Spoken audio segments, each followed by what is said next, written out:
Without question, this engine is bulletproof.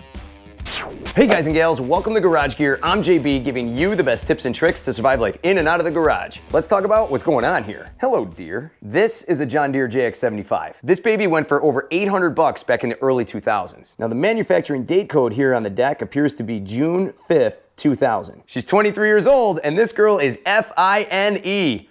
Fine. And at that time, this was an overbuilt machine. And by today's lackluster production standards by most companies, it's still an overbuilt machine. This is a mower that's completely decked out. Speaking of that, it has an aluminum deck built to withstand the test of time, 21 inches wide, and she's got curves in all the right places to send grass directly into the bag. She can even mulch or side discharge with the appropriate attachments. There's some robust edges to help protect the deck from your landscaping and your fences. As an additional attachment, you could get deck guards, which would screw in right up through here, and then right in up through here. They're a little hard to find nowadays, but they're out there. There's a step on the deck to help with starting, and not too many mowers allow you to stand on them. I can't name a current mower right now that says stand on me. Accessing the transmission and the belt can be easily done underneath this cover. Here's a quick look inside to see what it looks like. Coming around to the back, we have a spring-loaded rear hood. Behind it, you'll see a massive mulch plug hole. This wide hole allows you to send more clippings into your bag, making you and your mower more productive. Pretty cool. And to help this video be more productive with the YouTube algorithm, would you mind hitting that like button? Thank you. Sitting on top of this deck is undoubtedly the best part of this mower. The Kawasaki FC150V 6 horsepower engine with pressurized lubrication. Without question, this engine is bulletproof. There are only a few engines out there that meet the same level of build quality as this Kawasaki. This is an engine that, if cared for, can run forever. It's very hard to kill these things. It kind of looks like it's wearing a bulletproof vest. Here is actually a quick look at the piston that's inside these things. This thing is an absolute monster. This came out of a Jx75 with the same exact engine on top. Pretty beefy. Nice big gas tank. Fuel efficient too. And on my 10,000 square foot lawn, I typically burn about maybe a half to 2/3 of a tank. That's not bad. Up top, a nice wide gas cap and mouth, built-in fuel shutoff. And what's kind of nice about these mowers is you actually have a fuel tank window on each side of the engine. This way you can see exactly how much fuel you have left as you proceed across your lawn. Simple things like this just do it for me. What a beautiful feature. You just don't see stuff like that anymore. Oil dipstick on top. This bolt right here holds down the air filter cover. And the air filter itself actually has a foam pre-cleaner, which helps send cleaner air into the engine. The pull starter on top has a bigger handle and feels heavy duty. The rope is even thicker too. And these babies, when choked, usually start on the first pull. And let's say this rope breaks and you want to get this mower started anyways, you can actually take this recoil off, and down below you'll see a 3/4 inch nut on top of the drive shaft. You can stick a drill on it, spin it, and the mower will start. Hey, if it works, it works. On the side here, you have full access for most repairs. Throttle linkages, fuel line, even an oil spout down low so you don't have to tip the mower over to drain it out. That's a nice feature. Still gotta tip a Honda. The Mikuni carburetor on these is super easy to work on. They have a simple design, and I can clean these in 5 minutes with a blindfold on. I actually did a video on cleaning these carburetors long ago, and I'll have that video linked down below in the description. Fully accessible too, which is really nice. You don't have to dig through a lot of panels to get to it. Coming around here to the other side, here's your exhaust with a metal grill cover. Damn right you're hot. Behind here on the JE75 models is where you would find the electric start. But I'll tell you this, as easy as these mowers are to start, having an electric start on these mowers is almost nonsense if you ask me. But if you have shoulder issues, I get it. Now moving down to the height adjusters. You have one in each corner. These height adjusters lock into the grooves built into the deck. 3.5 inches on the high end, which is actually kind of nice because most mowers stop at about 3 inches. So this actually allows you to mow some taller grass. Then you can send this mower down all the way to a 1/2 inch. So if you have some Bermuda you have to buzz, this baby could get that low. Get low, get low, get low. And the rear height adjusters have a long since forgotten feature. Grease zerks. Greasing these helps out your wheel gears and your transmission. And check this out. A rubber drag flap. TORO forgot about these long ago. The wheels are plastic with plastic tread, and under these little plastic covers is a wheel bolt that's about a 1/2 inch thick. You could practically run these into a tree and they'll bounce off. There's also a wheel bearing inside each wheel for a smoother ride. Inside the back wheels is a larger plastic spur gear that links up with a smaller drive gear from the transmission. And something neat here, you can actually take the front wheels and move them to the back. The black plastic spur gear can come off with a couple of screws and can easily bolt in to the screw holes that you see on the back of these wheels. Pretty neat, you can give these wheels a tire rotation and extend the life of the wheels. And this will give you more grip with the rear drive wheels. It's hard to think of any current mower that actually allows you to do something like that. This unit is self-propelled and quite possibly has, in my opinion, the best transmission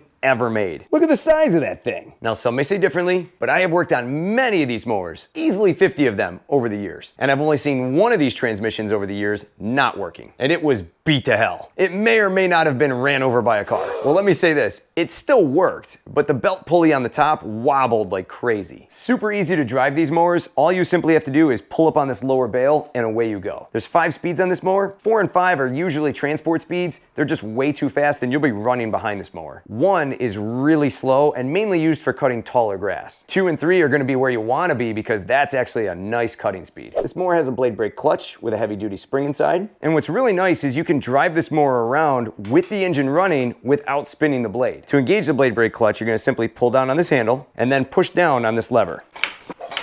You'll hear it lock, and then from here, the blade is spinning. To disengage it, you simply let go.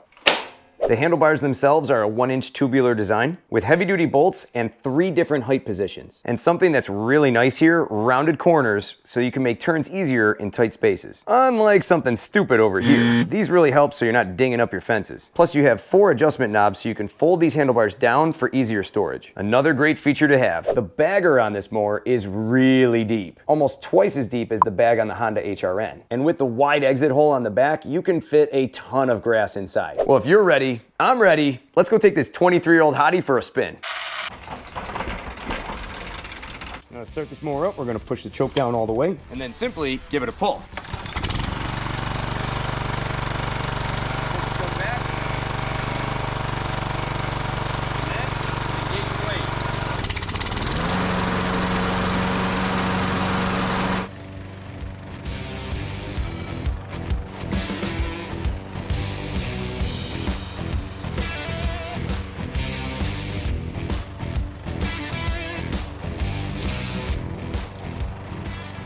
All right, let's bring it back here now. Cut quality on this mower, based on my experience, varies a little bit between side discharge, mulching, and rear bagging. Mulching is a decent 3 out of 4 stars, but leaves a little something to be desired. Even with a razor sharp blade, the clippings still could be mulched up a little finer. Basically, you want your clippings mulched up like a fine Parmesan cheese. But with this mower, you're getting something more like shredded mozzarella. Little thicker clippings, still good, but could be a little bit better. Side discharge does blow a wicked mess of clippings out to the side. Again, because the blade doesn't exactly mulch everything up as fine as possible, you're left with some thick clippings sitting on top of your lawn, usually requiring a double pass. Bagging is a huge win here though. Deck suction changes drastically for the better when the bag is in place, and you can really load that bag up. And with the bag on, you can really see the grass just being sucked up into the deck. Overall, you're gonna get an amazing cut. However, striping isn't that great, but if you slap a striping kit on it, like the DIY one I made for my John Deere Jx75 mower, you can pull off some pretty amazing patterns. Those stripes were pretty serious, and I'm gonna venture to say that that lawn was pretty darn close to Fenway level status. Now here's what I like about this mower. First off, this mower is an absolute pleasure to walk behind across your yard. The mower feels bigger than it actually is. Plus, this unit has some weight to it. In the words of the famous Tom Verano, this thing's a moose. It's just a moose. And because of its weight, this thing tracks straight and true once you set its path, while delivering decent cut quality. The durability of this engine is unreal. When owners of these mowers claim that their mower is a tank, they are absolutely 100% spot on. They were designed to last, and on a homeowner model, this is just unheard of nowadays. Maintenance is easy on these mowers, everything is super accessible, and this engine delivers plenty of cutting power, slicing through the thickest of grass without even bogging down. The transmission and drive are one of a kind on this machine. Easy to learn, simple, and just works. The transmission itself is another durable component that just holds up over time. Now here's what grinds my gears with this mower. And just so we're clear here, as I mentioned earlier, I have fixed many of these John Deere mowers before. And I've torn them down for parts, so I've seen a thing or two with them over the years. The blade brake clutches underneath are one of the weakest points on this machine. In fact, these mowers came with a 2-year warranty, and I recently read that John Deere actually had so many warranty claims that they were starting to lose money thanks to these blade brake clutches, especially on the Jx85 models, which were used commercially. Keep an eye on the spring as well as the outside panels of the blade brake clutch because I've seen them bow out before. These can be hundreds of dollars to replace and a real chore to swap out depending on your mower's condition. The wheels will wear out in just a few short seasons. Luckily, they're not too expensive. Next up, the drive cables. These are a bit weak. I have seen these snap multiple times on these mowers, and what I did instead was I took a 1/4 inch coated steel cable and I hooked it to this end of the drive bale and then ran it down the handlebars all the way to the transmission. That coated steel cable was a great fix for this and lasted over 15 years. The drive gears inside these back wheels definitely need to be lubricated. Over time, they dry out, which can cause the wheels to stick and cause premature wear of the wheel. The paint on these decks, especially behind the rear cover, tends to flake off a little bit. This cover creates a moisture trap and also sees a lot of friction from grass passing through it. Lastly, these handlebar bolts tend to create some wear on the aluminum deck itself. These handlebar assemblies tend to get a lot of play in them over time. Now you can get at them from each side fairly easy, but depending on how rusted they are on each side, it could be a chore to tighten them up. This is just something to be mindful of. Now they say that nothing runs like a Deere, which is true, but really nothing sells like a Deere. I bought this mower for 65 bucks. That's it. And with all these features and this level of durability, how could you possibly go wrong? If you see one of these in decent shape for a decent price, nab it, because these make great used mowers. All this mower needed was a new throttle cable, which the previous owner, I don't know what they did to this thing. Holy cannoli. Lucky for me, I actually had one. I slapped it on and boom, this mower was ready to go. Here's even the control box that it came off of. This mower will also need a new transmission shift cable. This one is still managing to get the job done, so I'm gonna leave it as is for the time being. I originally bought this mower thinking I was just gonna rip it down and sell it for parts. But in my previous video, I did a deep detail on this mower, and now this mower looks like it's brand new. I'll have that video linked down below in the description. Now, I'm not so sure I wanna rip it down because it's easily one of the best looking mowers in my garage. Just a heads up, parts on these mowers don't usually go cheap unless I stated otherwise. A used good working transmission can usually pull about $125 on eBay. A good working engine I've sold between $200 and $300 before. The carburetor alone, 40 bucks. The blade brake clutch underneath, if it works and the bearings are in good shape, $150 all day. A used blade brake clutch cable will go for about $80 to $100 on eBay. Similar models like the 14SB, 14SE,